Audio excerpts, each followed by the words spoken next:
Accuse me of rope? Okay, enjoy your time in jail. Before the whole mess starts, I want to apologize for my English, but it's not my first language and I will try my best. So I have been with my ex-G, not real name, for 4 years and between us everything was fine. We were in love for most of our time and we rarely argued because of similar interests and hobbies. Our family went along well and we were about to start living together. I was searching for a house big enough for us and why not with more rooms for our future kids. At that time we were already living together at one of my parents' houses, but it was small and made only for one. In that house I had many security cameras because of a past trauma with thieves inside my family house when I was a kid, so I wanted to be sure that my house was protected enough. Long story short, I found out my ex, not real name for obvious reasons, was cheating on me and I found it out through the security cameras. I broke up with her immediately and the idea of forgiving her never crossed my mind for a second. To my POV, cheaters have zero credibility and when they promise to change they are lying, and so I never forgave her and not even listened to her reasons and excuses but just blocked her and ghosted her. Hey, subscribe for more interesting stories. Now back to the story. She spent months trying to reach me out, contacting me with fake numbers, making their friends writing me texts and calls to forgive her, but I always blocked the numbers and ignored her. After 3 months like this, everything finally stopped and I thought that it was the end of it, but for God's sake, not at all. At that time, I was working as a lawyer and things were going pretty well for me and I was making myself a name with big clients when a day the police arrived in my office and arrested me. I and my colleagues were in shock because to the police officers I was accused of sexual abuse and stalking on my ex. There I realized that she was a crazy lying bitch. Useless to say, I lost my work and my credibility and I had to go to the trial and defend myself from this false accusations. Fortunately, it went out after a month that it was all a lie and I brought many proofs, calls and texts that actually she was the one stalking me and harassing me for breaking up with her because she cheated on me. She was sentenced to give me a ridiculous compensation, just a few $1,000s and some hours of social services. I mean, when I heard the sentence I thought it as some kind of joke and in fact I laughed at it, but it was all fucking true. So I started another legal war against her for false rape accusations with the aggravations of premeditation and malicious compliance. I hope that malicious compliance are the right words. Just to add one more thing, my parents were always at my side and never belied her while her parents tried to defend her always, even when she was first sentenced for the ridiculous compensation and the hours of social services. The case took 2 years to be solved when finally she was sentenced to 8 years in jail, no good behavior clause, and this time a more appropriate compensation around $200K. But you know I'm not happy about this because for how much I wanted my revenge, no legal study wanted to hire me because of this. My case was pretty famous in my country, so I was obliged to change country. And here I'm finally telling someone this awful story of my life. Justice was served, but not at all, because I still remember those days where I practically sent my CV to every legal studio of my country, but no one wanted me because of my reputation and for how much I'm happy about my ex being in jail. My reputation would never be clean again and I will forever suffer for this. Am I the asshole for getting a girl younger than me accidentally pregnant? So I am 36M and my ex-wife is 36F. We have 3 kids together, 12F, 6F, and 4M. We got divorced because she cheated on me. We have been divorced for 3 years now. She cheated before our 4-year-old was born. Yes, he's my child. I don't pay child support, so I get my kids every 2 weeks, if that makes sense, so the kids will stay with me for 2 weeks, then go by their mom for 2 weeks. The girl I've been having a casual relationship with is 25. We aren't serious, so people don't really know about it. She knows I have kids and I'm divorced, but other than that, she knows nothing else. We have been seeing each other for 5 months now. We have been very careful with protection and everything. I even get her Plan B. I do know that Plan B doesn't stop if you're already ovulating. Anyways, she's pregnant now, 8 weeks. She told me I could get a paternity test if I want to, which I will, but I do believe it's my kid. The fact that she offered and is willing tells me that. Anyways, somehow my daughter found out and told her mother, who then called me and asked if it's true. I told her it was, and she decided to yell at me over the phone. I hung up. She came to my house. I told her if she wanted to sit down and handle this like an adult, we could. No yelling. She agreed. We talked and she was mad that the girl won younger and the kids were gonna have to know her now. I told her that the kids will know her when it's time for them to know her, and as for her being younger, she slept with an intern. She got mad and yelled at me some more, and she said she's going to take me to court. Her friends have been saying I shouldn't be with a younger woman, and mine are saying that they don't care as long as I'm happy. Anyways, Ada, for being with this younger woman? Edit. We are not 11 years younger than each other. We are 10. My birthday is January the 12th. I am very excited about this baby. Edit 2. Y'all, she found me at a bar, kinda. It's not a bar, but it's a restaurant with a bar and most people go there to drink. And before her I was in a short relationship-ish with someone 34, so I don't look for younger people. I usually look for people my age or a little older or younger. She's the first person I've been with since I've gotten divorced who is that much younger. I also asked her if she wanted an abortion. She said no. I've asked her if she was sure because I would pay if she wanted it. So again said no, she wants this baby and is excited for it. Also, she dates older men in general. She says guys her age are immature and play too much, so I did not pry on this woman. Edit 3. I do plan on getting a vasectomy someone this year. I'm done having kids after this on. I got 3 biological kids and 1 that isn't, so I know I'm done after this one. Edit 4. Please don't ask me to get you pregnant, please. I do not want those messages, please and thank you. Also, my 12-year-old isn't my child. Story 2. Ada for telling my daughter to find another place to live because she's pregnant again? My 49F daughter Josie, 19, had her first baby when she was 15. My husband and I were devastated at first because we knew this was going to be a very difficult path for our daughter. We did all we could to give her sex education, but it wasn't enough and we couldn't turn back time, so all we could do was support her in what she wanted to do. My husband and I helped Josie take care of our grandson and encouraged her to finish high school. She never did because she said her priority was being a mother and she didn't have time to invest into finishing high school.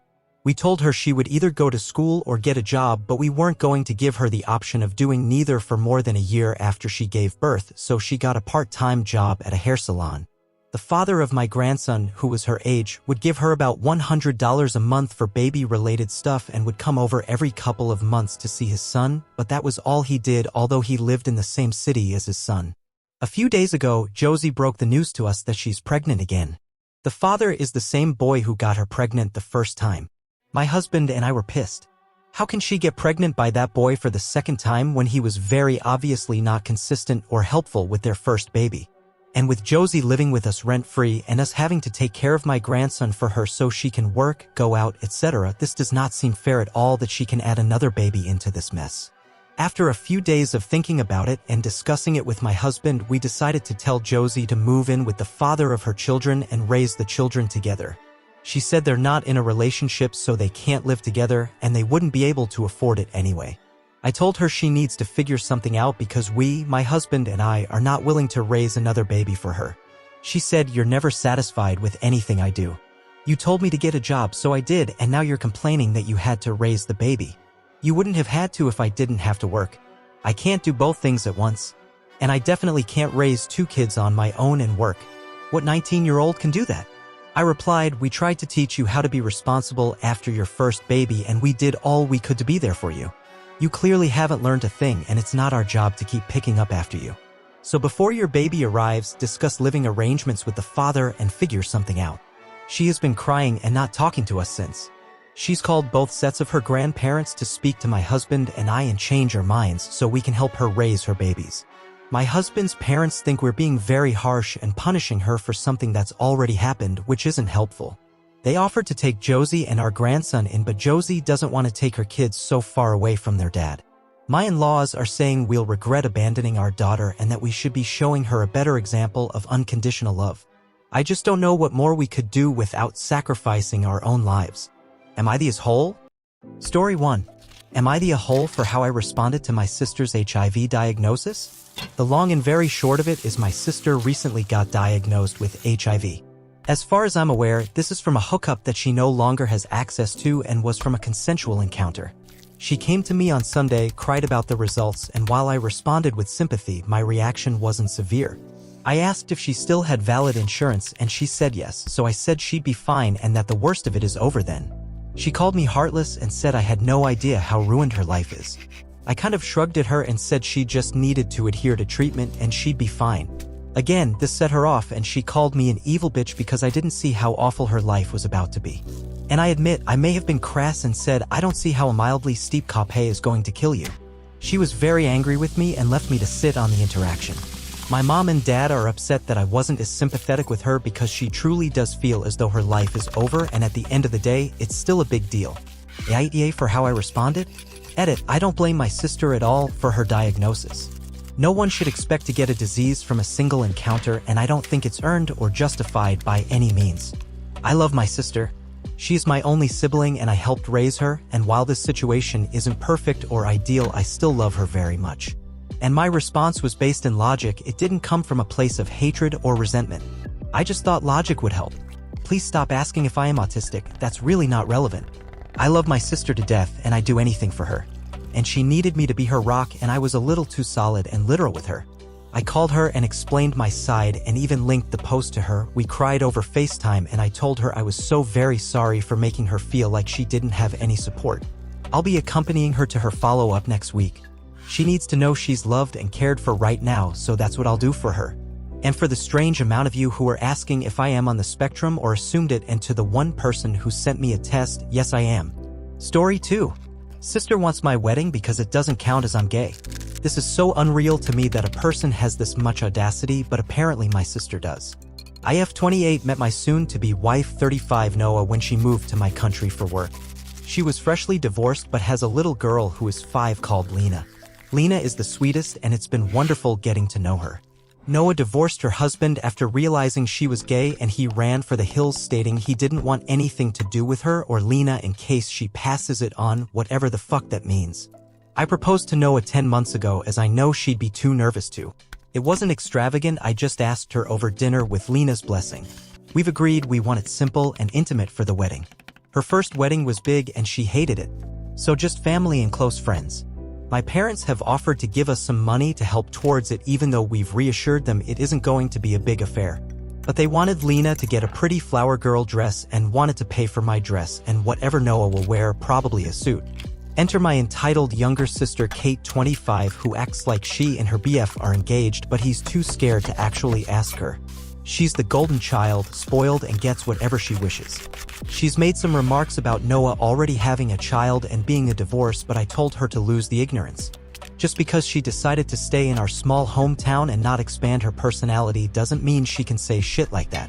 Over dinner last night, she started whining how I didn't need any money and she didn't know why we were bothering with a wedding when Noah has done it all before, but has suddenly decided she's gay and wants to have another go at marriage with a woman. This is something Noah is insecure about, so I get protective of her. Kate went on to say that she could resume her first wedding dress and started cackling. Her BF looked embarrassed and my parents told her to be quieter, but no one said anything else. My parents have come to me and said it made sense to them if they give more money to my sister's wedding fund, as it will be her first and only wedding, not even engaged yet. Totally ignoring the fact that I've never been married. I told them to keep all of their money as it wasn't welcome if they were going to shame my wife and stepdaughter. We are perfectly able to fund it on our own. Edit. I didn't say it as they've never been homophobic towards anyone or when I came out as bi, but I do wonder if a little part of them feel a straight wedding deserves more funding than a gay one. Since people are asking, Katie asked for the majority of what they'd offered me to be taken back and put away for her, so that's what they've said they will be doing. I never asked for the money in the first place. Also, Katie said, why did we even need a reception if there wasn't going to be a bride and groom? Why have a normal wedding? So yeah, she doesn't think a gay wedding should be as important. Edit. Thank you for all of your well wishes, you guys are amazing. Just thought I'd let you know we're in Ireland and got married last night. It was lovely with Lena in her pretty dress. No parents or sister, smiley face. Entitled sister-in-law stole our baby name. Now she regrets it. Hey y'all, long-time lurker and all that. This is a throwaway account. To cut to the chase, my wife and I spent 4 years trying to get pregnant before the wrong side of 35. We are currently 33 respectively now and are blessed with a wonderful infant son. My wife has a younger half-sister that she has been LC with for some time. The woman is entitled and toxic and also her mother's golden child. We've refused to let her or my ML in the house since they both blatantly tried to make off with my wife's jewelry box a couple of years ago. The box contained a lot of valuable jewelry inherited from my wife's grandmother. Said jewelry is now in a safety deposit box as per my suggestion. My wife and I had nearly given up trying to conceive when it suddenly happened. And we were ecstatic. After we found out we were having a boy, we started looking into names. I ended up suggesting the name of my Scottish grandfather and my wife loved it. So that's the name we settled on. But we made the mistake of posting about it on social media. Well, no surprise to the stereotype in this mess, my SIL was pregnant too, and was months further along than my wife and also having a boy. She decided to claim my grandfather's name for her own son. And not just the first name but the middle name too.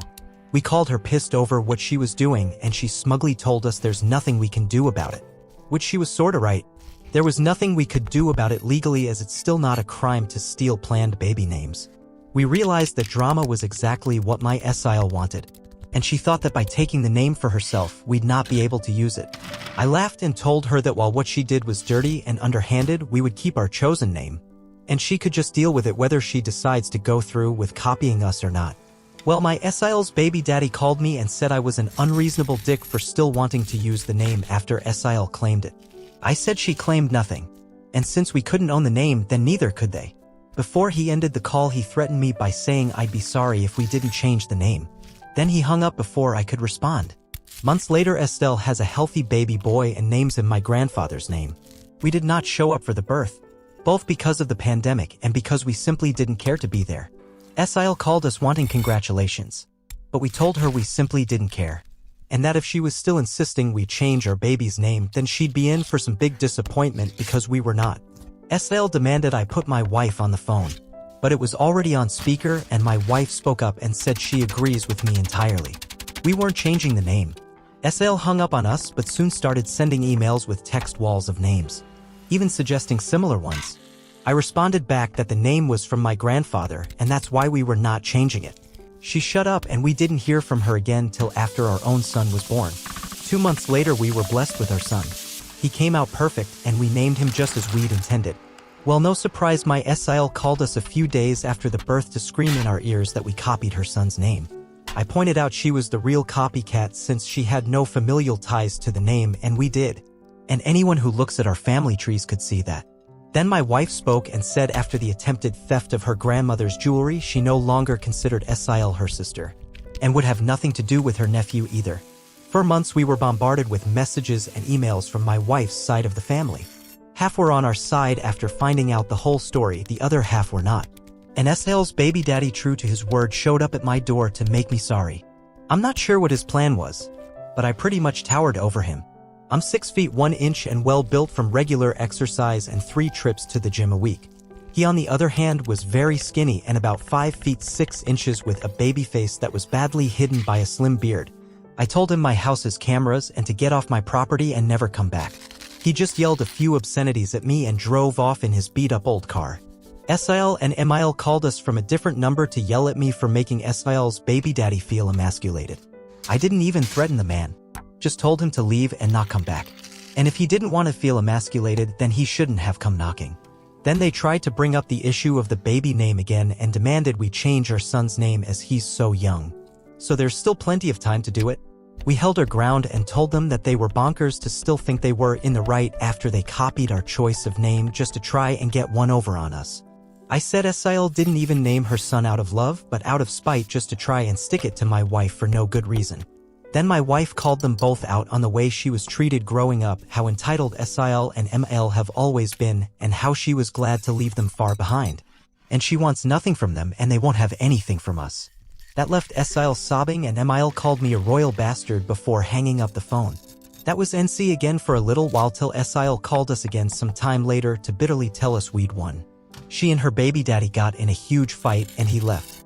He was apparently very sore that Estelle didn't let him even give their son a middle name from his family. And he said he was sick of the bullshit and wanted his son named after him and not some guy he wasn't even related to. Estelle finally caved and they got the boy's birth certificate reissued with a completely new name, which cost Esile around $500 or so she claims. Estelle then demanded we at least compensate her for the name change plus another $100 for the emotional damage as now she's going to have to get used to calling her son by a different name. We laughed and said this would have never happened if she hadn't stolen our baby name to begin with and we didn't owe her anything. Since then we've been NC with Esile and Emile.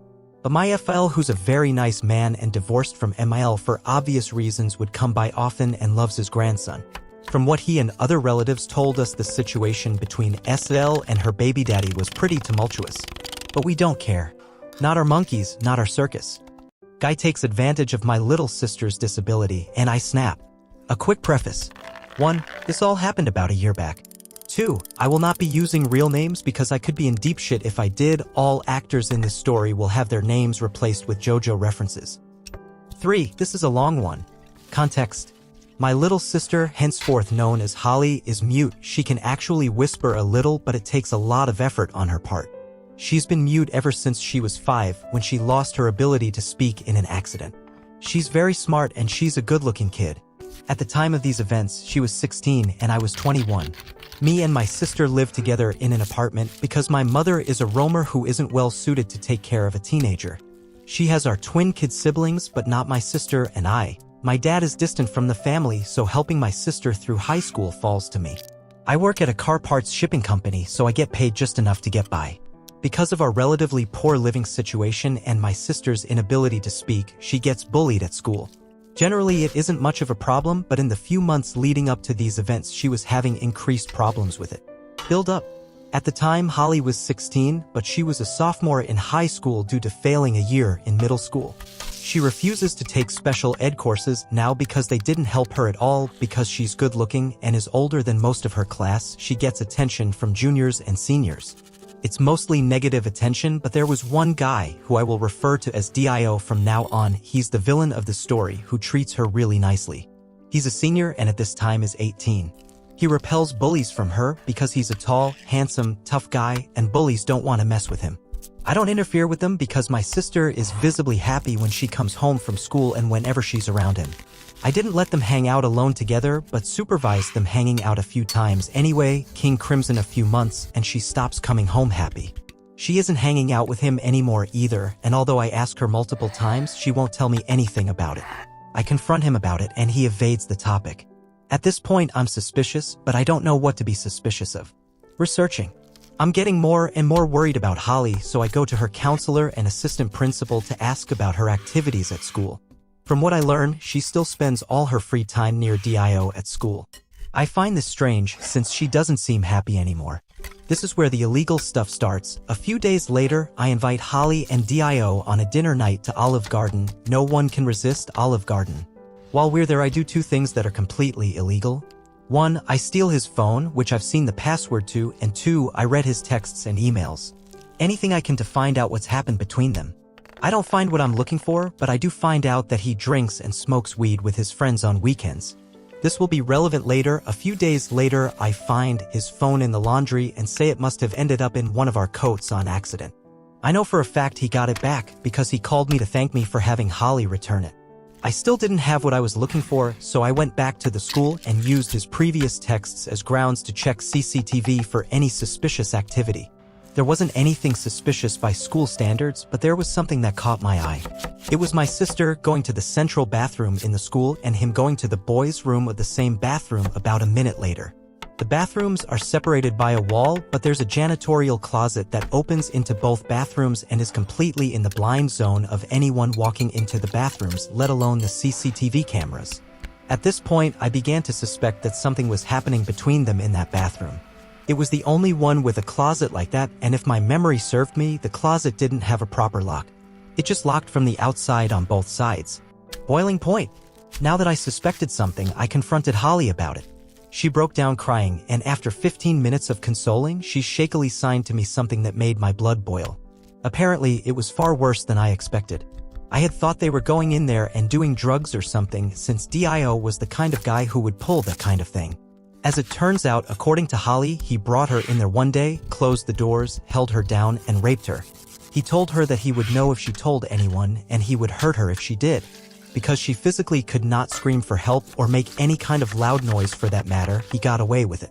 And the worst part is, he was threatening her into meeting him there every couple of days and doing that to her. I was livid. My first instinct was to call the police, but I realized that there was no evidence except the testimony of a mute girl. I wouldn't be satisfied with police intervention anyway.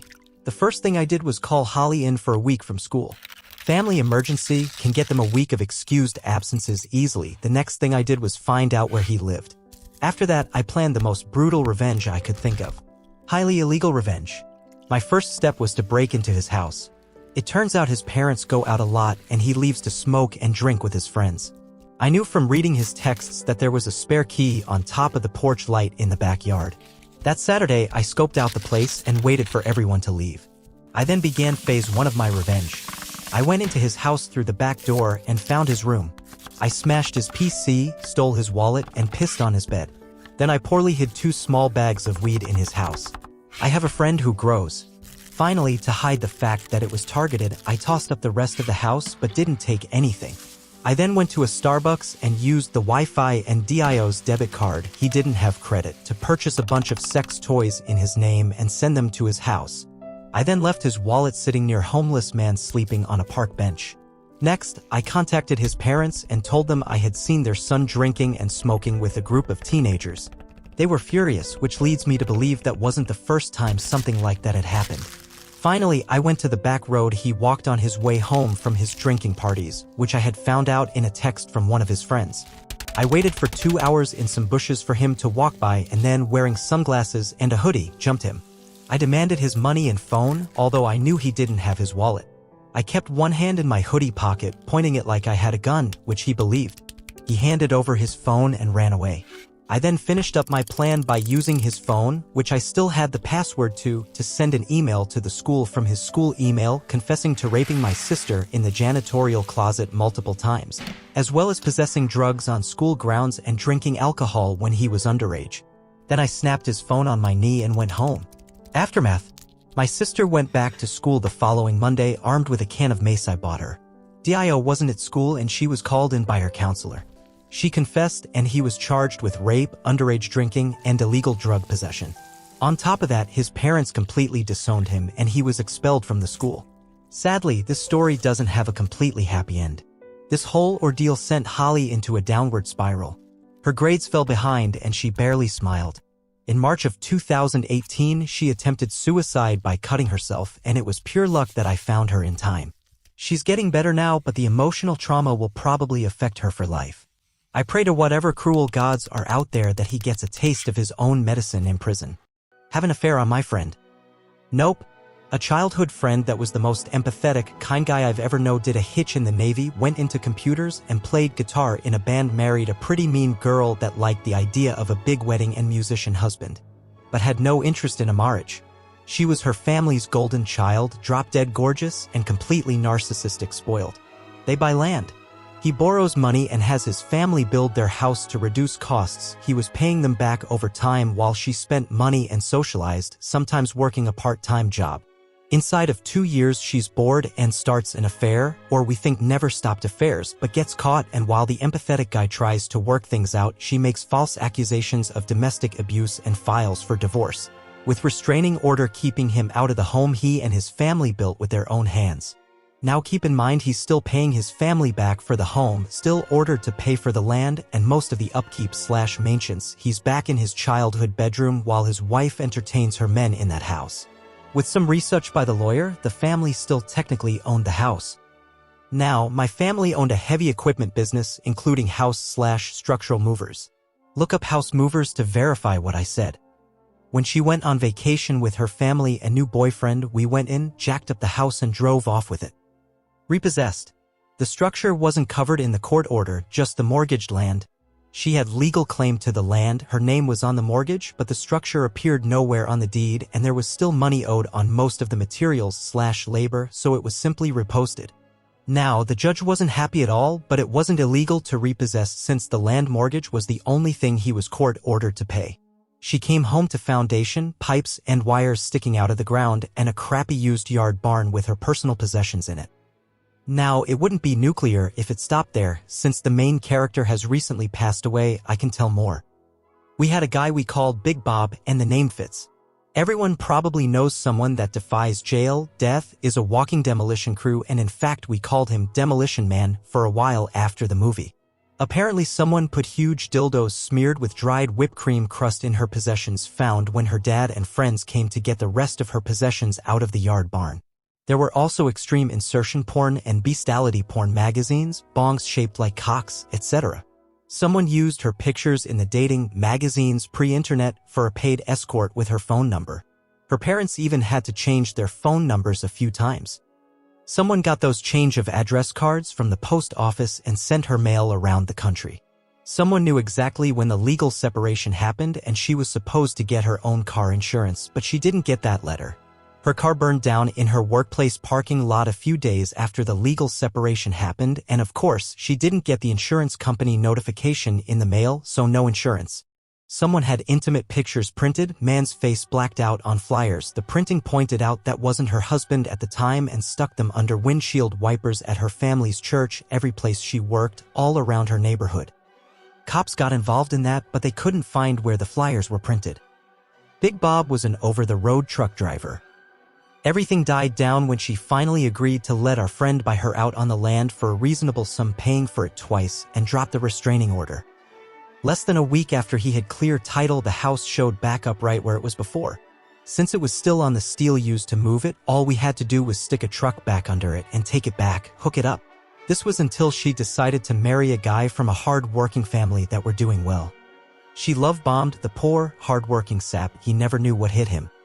She had a bachelorette party with her pretty mean girlfriends at a local recreation lake and rubbed it in her bachelorette party was going to cost more, be better than her wedding to my friend. I think that's what K'd the nuclear revenge. The flyers showed up all over at his bachelor party, at his parents' house with his family, and her bachelorette party got busted for drugs where they found several people in various stages of undress, including the bride-to-be and quite a bit of drugs, bunches of alcohol, etc. When that wedding blew up, the wedding dress from the first marriage to our friend showed up on a scarecrow with a pentagram on the front, what looked like blood paint on it in her front yard. No one even missed the wedding dress from the first wedding until then. Every woke place, every time she dated someone seriously, etc., the flyers showed back up. She finally gained about 50 to 70 pounds and quit trying to date seriously. She looked like her 70-pound overweight mother, but 30 years earlier. She married a fat truck driver eventually. R.I.P. Big Bob, you were one hell of a friend and we are all going to miss you. We will sing the song of your people and raise a glass to you every time we meet. I beat the shit out of my sister and sent her to the hospital. Trigger warning. This post talks about SA and rape. English is not my first language, so I apologize ahead of time. I, 26 male, beat the shit out of my sister, 23 female, for sexually harassing my boyfriend, and 25 male. I can finally talk about this because all the legal proceedings have been dealt with. So I've been dating my boyfriend, Mark, for about 5 years. He's the best thing that has ever happened to me.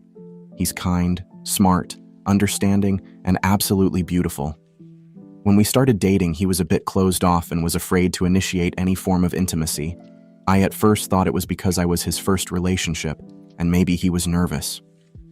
6 months into US dating, he tells me that between the ages of 5 and 12, he was sexually assaulted and raped by his mother. His father left when he was around 4. It fucked him up in the head for a while, and when it got out, his mother was arrested, and he and his 2 older sisters were put in the custody of their grandparents, who they lived with ever since. He was placed in intensive therapy and still goes to this day. He's come a long way and has healed a lot, but he still has some days when he gets really depressed and cries. Part of his therapy was exercising, so about 2 years ago, he and I started doing some bodybuilding workouts. I toned up a lot, put 20 extra pounds of muscle on, and he toned up a bit. Because we've been dating for so long and have marriage in mind, he told my family, a less detailed version, and they welcomed him with love and support. Now for my sister Sally, I've suspected she's had a bit of a crush on him. She'll flirt sometimes here and there, but he never reciprocated and usually ignored her. I've talked to her about it so many times, but she didn't listen. To make a long story short, I had gone out one Saturday afternoon with some friends to get some drinks and left Mark behind because he didn't feel like going. My sister had texted me prior to ask if she could borrow a few things from me, a sweatshirt, DSLR camera, and a third thing that doesn't come to mind at the moment. I said sure and to get it whenever.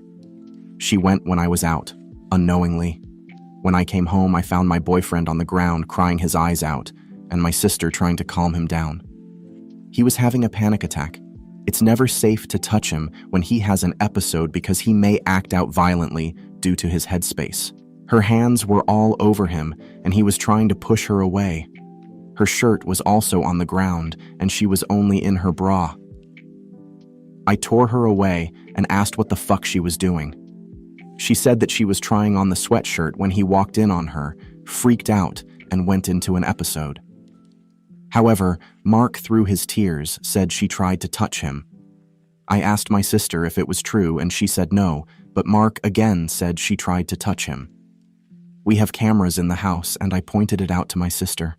Her face went wet, and I don't know what came over me, but I saw red. I can't remember much because I was so angry, but I beat the shit out of her. I can't even remember if I was the one who called 911 or her, though her beat-up state. I do remember kind of snapping out of it because Mark was still going through his episode and I could him cry louder and I had to help him through it. It's all a haze. I broke my sister's nose, gave her a black eye, and bruised her ribs. She was in the hospital for a few days. Update. A lot of people messaged me to ask about context from my last post. 1. This all happened right before COVID hit, the end of 2019, and everything was just settled this last month. 2. The incident happened in our kitchen. The front door leads down a hall directly to our open kitchen, and to the right is our living room that leads to the bedrooms. 3. We have cameras in every room but the bathrooms and bedrooms because we have a Great Dane named Butler. He's black and has a white oval patch from his chest to his tummy. He looks like a butler who likes to get into everything, so we set up cameras to keep an eye on him while we're out. The cameras don't have sound recording. 4. My sister didn't rape Mark, but she did try to coerce him into sexual activities. 5. My sister didn't know I was out when she came over. I don't have the recording anymore. It was too painful to keep, let alone watch. Also, my memory of the whole thing is hazy, but the tape showed Mark answering the door. Again, our cameras don't have sound recording, but Mark said that when he answered the door, she told him that she was there to get my camera and sweatshirt. He said okay and let her in. He was watching the television, so he went back to his show while she walked into our room. She called out to him for help, and the cameras showed Mark getting up to help her. I don't remember how long they were in there, but the tape showed Mark rush out of the room while holding his hands out as if trying to stop an attacker. My sister then emerged half naked while holding onto her shirt. Mark backed up into the kitchen. Still holding his hand out, she advanced towards him. Mark said he was telling her to put her shirt on and to leave, but she kept saying something along the lines of, "Hey, it's okay. I just need some help, that's all." And, "You're a nice guy. Just help me out a little." I think by that point he was declining into a panic attack as he started shaking. My sister took that opportunity to hug him. She said she did it to try and calm him down, but the tape showed her kind of grinding up on him. He pushed her away and fell to the ground crying and screaming. She then got down by him and was trying to wave her hands through his hair. Her other hand was also moving up towards his crotch. I remember from the tape seeing Mark flinch backwards and try to push her away. She always moved back closer to him. A few minutes later is when I got home and beat her to an inch of her life. I can't remember who called the police, but the police had showed up and my sister limped to the door. While I was trying to help Mark calm down, I kind of remember them asking questions and trying to help Mark calm down. They thought he was going into shock, so they put a blanket over him and the paramedics came. My sister was quickly evaluated and then brought to the hospital. Mark and I stayed behind because by that point, he had started to regain control again. I remember my parents showing up and asking what had happened. I told them everything. My mom stayed with Mark and I while my dad drove to the hospital to see my sister. Mark and I pressed charges on my sister, emotional trauma and sexual battery, Class A1 felony where I'm from. My sister tried to sue me, a misdemeanor charge, but it fell through. With the evidence we had, my sister was sentenced to 60 days of incarceration with a bond of $5,000. No one paid. She also has to serve 200 hours of community service, and her name was added to a sex offender registry. She can appeal to the courts to have it removed after 10 years. She was also placed under a restraining order. On top of that, my sister owes us $25,000. I got a small slap on the wrist and have to do 50 hours of community service. Nothing too bad. My sister was cut off some, the entire family, and still is. Mark regressed tremendously, to the point that he couldn't sleep in the same bed as me for months. He was required to go into even more extensive therapy. He's come a bit of ways, but nowhere like he was before it happened. It will take a long time for him to heal. I consider myself bisexual, but I lean more towards men, while Mark is $100 gay. He finds the female body disturbing, to the point that we have had to skip over full female nudity scenes in movies. My sister knew about this. When I asked her why she would do this, She said that she thought she could change his mind. I'm not proud of what I did, but I'm also not sorry. I didn't give my twin brother my kidney because he had an affair with my girlfriend and then outed me as bisexual. I was told to post my story here and figured this was my revenge. Cast fake names for obvious reasons. Me equals Ryan. Brother equals Sebastian. Mom equals Mom. Dad equals Dad. Sister equals Jane. Best friend equals Isaac. Cousin equals Kai. Backstabbing cow equals girlfriend. Husband equals Daniel. Ryan and my twin brother Sebastian have never ever been close. In fact, he made life hell growing up and my parents didn't help by playing favorites, getting him better stuff on our birthday. Only going to see films he liked at the cinema and giving him extra money for housework despite us doing the same amount of work. He would always put me down, belittle me, bully me with his friends at school, break my stuff and his then blame me and was just a pain in general. Growing up, the only people I knew to rely on was my older sister Jane, my cousin Kai, and best friend Isaac, who all knew what an awful person my brother was. Anyway, cut to when I was 17 and I had my first girlfriend, someone I loved very much. We didn't have sex cause she wanted to wait till her 18th birthday to lose her virginity, but it turns out that she was having an affair with my brother behind my back for half the time we were together and only got caught when it was revealed she was pregnant. I was crushed. She knew how much I hated my brother and she saw some of the awful things he did to me, but she still went and did that. Cheating is bad enough, but to do it with him of all people. I punched him in the face and broke his nose and made him lose a tooth, but according to my parents, I'm the one in the wrong, and now we have to help this girl who is carrying my brother's child and have to help support them. My brother then said he had no intention of being a father and told my girlfriend to get an abortion. She then ran out of town and I never saw her again. Don't know if she had the baby or aborted. All I know was that she was gone and my folks were still praising my brother as the golden child. I was still the black sheep and failure as usual. Another year goes past and me and my brother still despise each other, but I had started dating again. Was a long while, but I found someone. Found a boy I liked. I am bisexual and this new guy Daniel I had met at college caught my eye. He was deaf and I studied sign language out of boredom, so we got talking and things just seemed to click. We date, fall in love, bring him to my friend Isaac's party to introduce him to friends and all feels great. At this point the only one who knew I was bi was Isaac, but one day walking into a cinema holding my boyfriend's hand I bump into my evil twin. He points, laughs and says some homophobic remarks. I tell him to go fuck himself and I go see a movie with my arm round my boyfriend. When I got home after dropping my boyfriend home, I knew I'd be facing something as I walked through the front door. I saw both my parents on the sofa, my mother crying about how on earth could she have given birth to someone so disgusting. Was it too much to hope she saw the light and was talking about my brother? But nope, she was talking about me and how I'm a stain on our family's name. My father gets up to yell at me, spout homophobic remarks and slurs.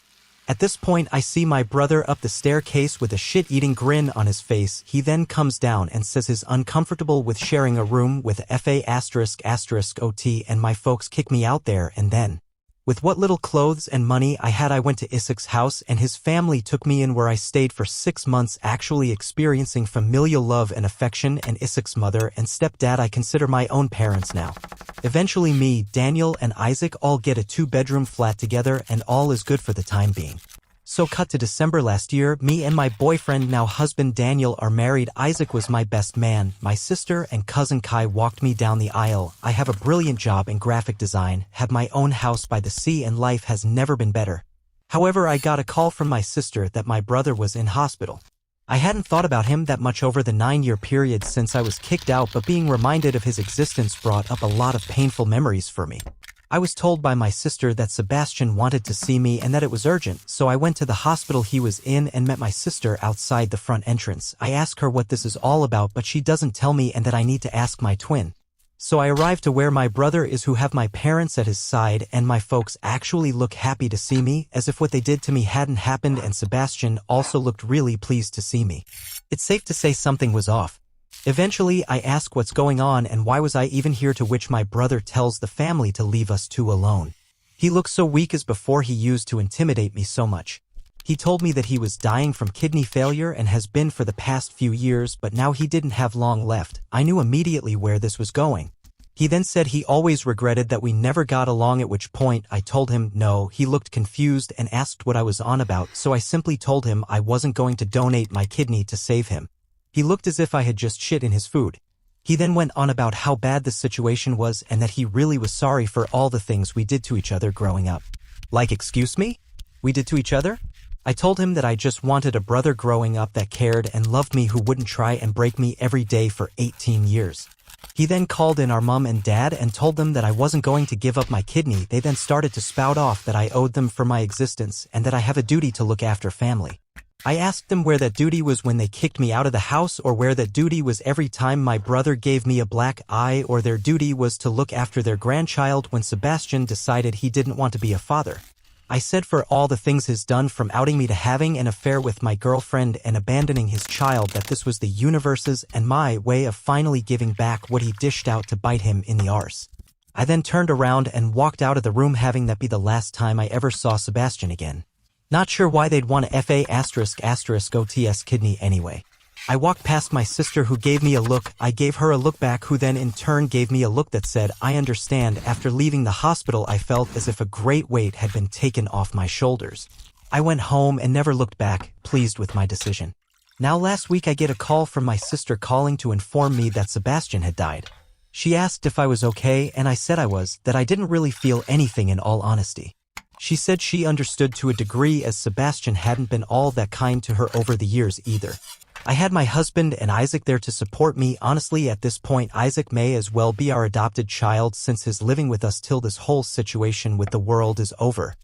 The next day, I was getting calls and texts from family members I hadn't spoken to in years, telling me that I'm going to hell for being a bad son, being a bad brother, and for being a FA***OT, and that me and my husband don't deserve children. Hubby and I have been looking into adoption and surrogacy.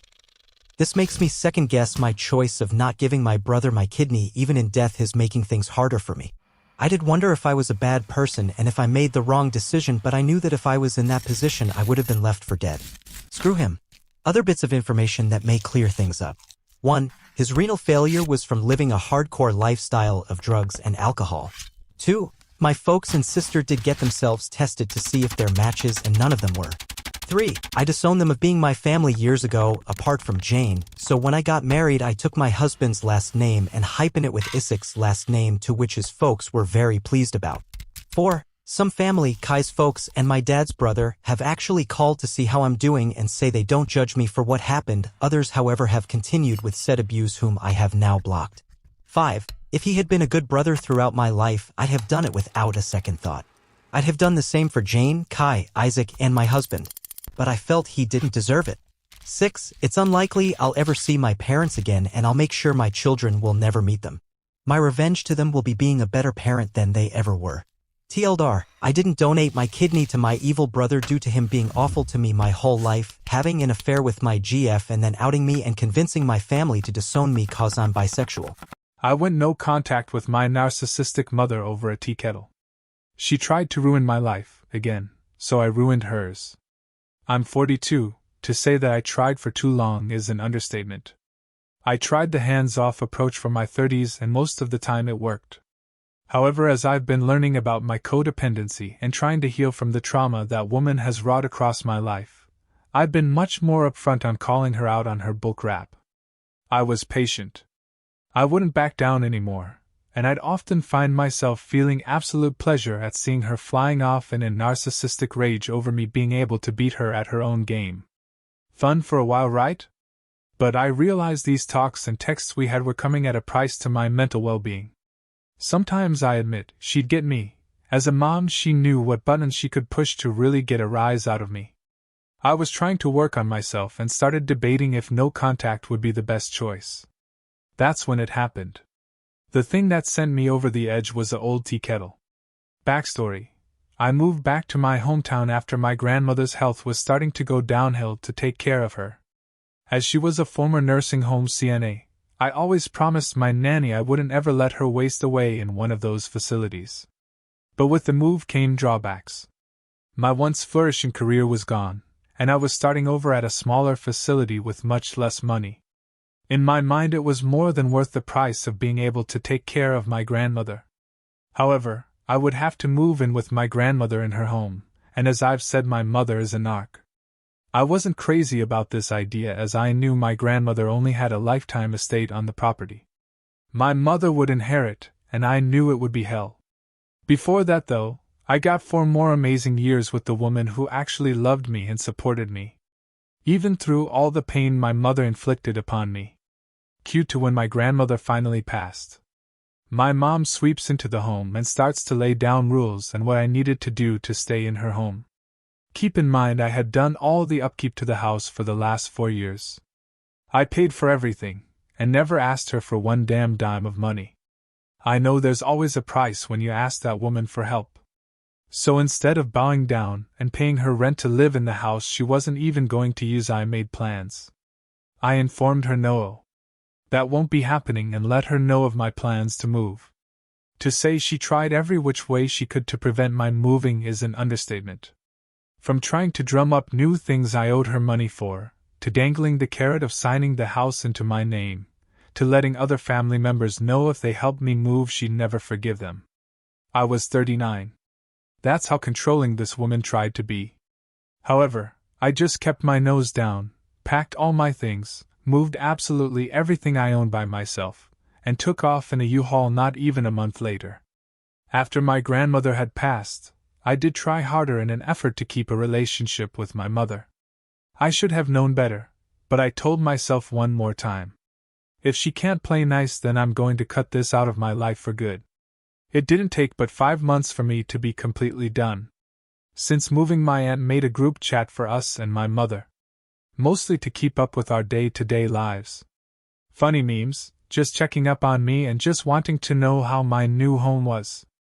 My mother would always say condescending things about my new place, but I would let it slide and remind her that I would have been more than happy to live in her home had she not tried to pull what she pulled. That only made her say that I was ungrateful for her not having charged me rent for the years that I lived there taking care of her mother and working full-time. Keep in mind, my mother remarried a doctor and took every penny of inheritance my grandfather left me. To say she's rather well off is no exaggeration. She's just that greedy. But back to my story. 5 months and my mother starts texting the group chat that I took off with items of hers from the house. Upon asking what it was I supposedly took, she launched into a tirade of me never being able to tell the truth and that she'd never forgive me for what I had done. Again, having to push for actual details was hard over a text, so I called. This is where the tea kettle finally comes into play. The call, so I called. She starts launching into me about how I gave an old cast iron tea kettle to my father, her ex-husband. I'm like, what the hell are you even talking about? She explains what she believes. That I had, while living with my grandmother or after my grandmother died, given my father an old tea kettle from our wood stove. I let her know there hadn't been a tea kettle on that stove in years and I wasn't aware it was even missing.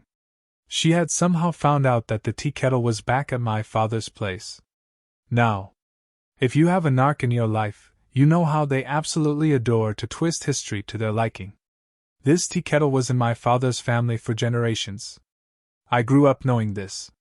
My mother simply took it with her in the divorce to hurt my father, as family heirlooms meant a lot to him. So I kept explaining over and over again. I had no idea what she was talking about or how Dad even got the tea kettle. After screeching at me for a while, I finally told her that I wasn't entertaining this notion of hers. I would call my father myself to figure out what had happened. She said I'd better fricking get the tea kettle back or there'd be hell to pay. The truth, so called my good old dad. Now my father isn't perfect. He's been pretty damn good to me. Especially after all the shit my mother put him and I threw together. From using me to emotionally blackmail him, and intentionally sabotaging our relationship wherever she could. AKA, he knows she's a covert narcissist because he was married to her. So when I call him he answers with, "Hi, is this about the tea kettle?"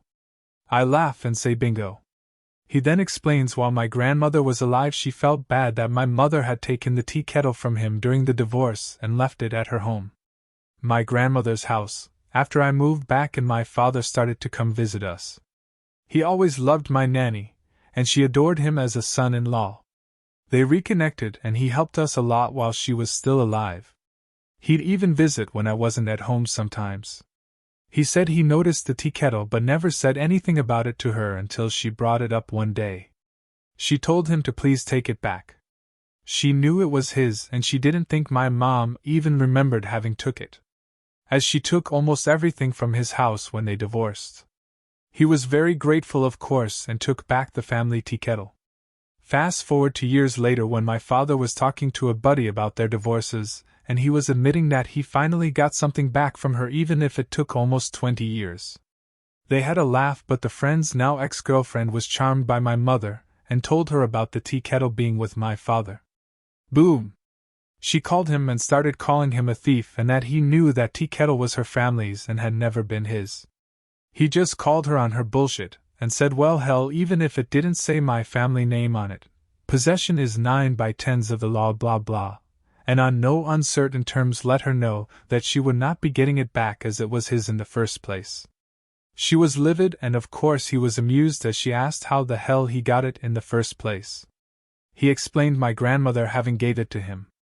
But for some reason she fixated on it being my fault. I had to have been the one to give it back to him. I was the one who gave her family's tea kettle to her ex. Tiring story, isn't it? No, unnecessary and draining. Thinking that was when I realized I was done. The emancipation. So having got the full story from my father, I was texting to my aunt and mother in our group chat and telling them. My mother continued to call me a dirty liar and nasty comments in the group chat, in front of my aunt. Now I am the most patient and understanding person. So while I really hate how my mother treated me, I would never call her out in front of anyone. I would always argue and debate behind closed doors and alone. As I didn't want to, number one, bring anyone else into the mess that was her abuse, and number two, she was still my mother, and I didn't want to embarrass her in front of anyone. I don't know what it was about this tea kettle that finally broke me, but it was the catalyst. But there were other things that made the tea kettle incident explode. While I had moved, my mother was still intent on having me move back into her home so I could take care of it until I inherited from her one day. Ha! Yeah, right. So I tested her on this a few weeks before the tea kettle incident. If I wanted to move back, her conditions were that I would only have access to one bedroom. There's 3, but she and her husband are hoarders. By the way, his touch in this was allowing me to have access to the communal areas of the house. Isn't that so kind to allow me one bathroom and access to the kitchen and living room? They're a match made in hell. The reason I'd only have access to one bedroom was they miraculously put their home on the market, and it was going to be sold. They were going to move from a 3-story mansion to a 3-bedroom cabin. So that's the reason she couldn't put the house in my name right away. It'd have to wait until they bought a new house. They would live in the cabin with me while the new home was being built, and their old home sold. It's beyond insane, but this is how her mind works. I then told her no thanks. I'm very happy spending way more money being in a thriving city and having my own home with 3 bedrooms. However, it struck me. My mother likes to lie. A lot. So much so that over the course of years I was doing the hands-off approach. I would record what she'd say and replay it to myself to remind me that I wasn't insane. Because as I'm sure many of you know, gaslighting is a hell of a drug. This house lie was another provable story. There would be evidence if it was on the market. One of my buddies who grew up with me is a real estate agent. He hates my mother because of how my mother treated his mom. So he gladly helped me look at all the listings from as far back as a year ago. Supposedly she had put her house up for sale about a month ago. He couldn't find anything about it. It's listed as not for sale anywhere, even as of today's writing. So, boom, more concrete evidence of her lying. I had recorded the conversation with her and her husband without her knowing it. Don't worry, I live in a one-party state. Because again, nothing comes without terms and conditions, and she likes to rewrite history. Back to the Future. I had recorded this conversation. I thought it's about time that I do something different. If I'm thinking about going no contact, I might as well go out in a blazing ball of righteous hellfire, right? While she was attempting to humiliate me in front of my aunt again, I spoke to my aunt in a separate message. I'm sorry if you are going to be upset with me, but this has been 41 years in the making and I'm done. She called me worried and I told her the truth. Finally, I let someone else hear the lies she told me. And in the group text I posted the real estate listings and how their home was not listed for sale anywhere. My mother started to go into panic mode and was telling more lies about how it's not up yet because it was so new. I let her know that was a lie too, as it had been quite some time since she said she listed it. My aunt gasped seeing her floundering for an explanation in the chat. I explained and she let me know. No matter what, she'd still love me and understood how after years of abuse I had finally had enough. The fallout. So as a narc usually does, she went on her rampage and started to blacken my name to everyone in our family and in our hometown. Not a big deal, I don't really like my hometown. The few people I keep up with are lifelong pals. They know the private monster my mother can be, versus the public persona most people get. But for years it had been building. I had a lot of proof. However, I was trying to allow her to behave and back off. I had not answered her since the night I posted those listings to my aunt's group chat. But I was getting nasty messages from the flying monkeys about what a terrible daughter I am. I finally texted and let her know. Unless she backed down and stopped this campaign against me, I was going to do something to her for how she's poisoning my name and reputation. I knew from reading about narcissists that this was coming, so I prepared. When she didn't stop, and a preacher I had never spoken to contacted me via Facebook to attempt to shame me into talking to her, I saw red. I did it. I went full scorched earth. I made a huge group chat, with all of my contacts in my phone, all our family, some of her friends, some of her ex-friends, her husband's family, his kids, many people in our community, the preacher who decided I was a horrible daughter, many who believed her lies. Most of these people had turned their backs on me anyways. So I didn't feel too bad when I sent them all the nasty things she had said about them to me in texts, voicemails, and the phone recordings I had. I didn't realize how much I had saved. All just to keep my own sanity with her gaslighting me. And I sent it all. At the end of it, with the story about the house being for sale, and the latest lie fest she had concocted shown, my father, who was also in the group chat, took a picture of the kettle. He asked in the chat, "Was this really worth it?" Many of these people had also wronged him in the community due to the lies my mother spread about him after their divorce. He and I then left the group chat. The conclusion, suffice to say, that ruffled many feathers of people. Many of them were upset at how my mother had spoken about them. A lot of them blamed me for being a horrible daughter, and some have apologized to me. I don't care about them. I care about the damage I finally inflicted on the woman who hurt me over and over again with no conscience. I landed a blow to the weakest part of herself. Her public persona.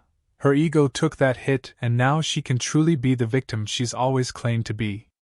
All of this could have been avoided if she didn't lose her goddamn mind over an old rusty tea kettle that's worth nothing. Nothing but sentimental value, and not even to her. That tea kettle was just a conquest to her. A token of victory over her ex-husband. I went no contact that day.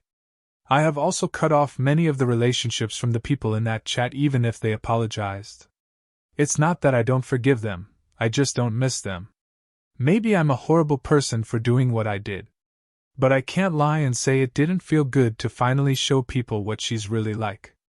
I spent so much of my life trying to be the good daughter, that when I finally broke, I broke hard. I hope you don't judge me too harshly for my actions, but if I had to over again, I'd pick the same every time. Update 1. I had some people asking for a picture of the kettle, so here you go, tea kettle from hell. Update 2. I have learned that my mother contacted my father and tried to play the I miss our daughter card. He informed her that I want nothing to do with her.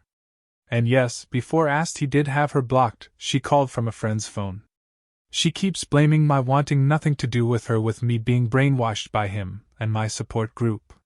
He promptly hung up, and if she calls back on different numbers he immediately hangs up. I have changed my number since the fallout, so she can't contact me personally. More people reached out about a week ago. Some family to let me know they broke contact with her as well over what happened. Her credibility is shot. Apparently she's miserable and everyone knows it. I honestly don't want updates on her. I steer conversations away when she's involved or mentioned. This is going to be my last update. If you enjoyed this story, then subscribe to my channel and smash that like button for more amazing stories.